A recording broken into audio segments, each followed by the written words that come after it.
എന്നാടാ ഒറ്റയ്ക്കിരിക്കുന്നേ? ഓ വെറുതെ ഇരുന്നാ. ഇന്നലെ വരെ എത്ര പേരായിരുന്നു നിന്റെ കൂടെ? കളിയും ചിരിയും ഓണവും. ഇന്ന് ആരും ഇല്ലല്ലേ? അത് പിന്നെ എല്ലാവർക്കും പോയിട്ട് ഓരോരോ പണികളുള്ളതല്ലേ. അവരൊക്കെ പോയപ്പം അളിന് ഒറ്റപ്പെട്ടു പോയതിൻ്റെ ഒരു വിഷമം മുഖത്തുണ്ട്. അവന്മാരെല്ലാം ഉണ്ടായിരുന്നപ്പം നല്ല രസമായിരുന്നു.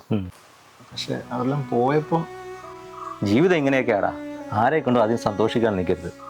അവസാനം ആരും കാണത്തില്ലടാ, എല്ലാവരും ഇട്ടേച്ച് പോകും. അത് ചേട്ടന് എവിടെയെങ്കിലും പണി കിട്ടി കാണും. അതാ. എൻ്റെ കൂട്ടുകാരങ്ങനൊന്നുമല്ല. ഓണാവധി കഴിഞ്ഞു, അവരവരുടെ തിരക്കിലേക്ക് തിരിച്ചു പോയി, അത്രേ ഉള്ളൂ. ആ, അതുകൊണ്ടാണ് പറഞ്ഞേ ഒരുത്തനെ വിശ്വസിക്കാൻ പാടില്ലെന്ന്. പിന്നെ ഇതുപോലെ ഇരിക്കേണ്ടി വരും. നീ നോക്കിയേ, ഇന്നത്തെ കാലത്തെ ഈ ഫ്രണ്ട്ഷിപ്പിനൊന്നും ഒരു വിലയില്ല. ഈ കാണുമ്പോൾ ഉള്ള ഷോ ഓഫും കെട്ടിപ്പിടുത്തവും അതൊക്കെ ഉള്ളൂ. നീ പോയില്ലേ? എടാ പോകാൻ ഇറങ്ങിയതാ ഇപ്പം. എന്നിട്ട് എടാ നീ ഇതിപ്പോൾ ഇവിടെ ഇരിക്കുമെന്ന് എനിക്കറിയായിരുന്നു. അത് ഓർത്തപ്പോൾ ഒരു സങ്കടം. അതാ ഞാൻ തിരിച്ചു വന്നേ. ഓടാ പോടാ, ഞാൻ ഇവിടെ ചുമ്മായിരുന്നു. എനിക്കറിയത്തില്ല നിന്നെ. ഞാൻ ലീവ് നീട്ടി. ഇനി കുറച്ച് ദിവസം കഴിഞ്ഞിട്ടേ പോകുന്നുള്ളൂ. ഇവനേതാ? ഇവനോ?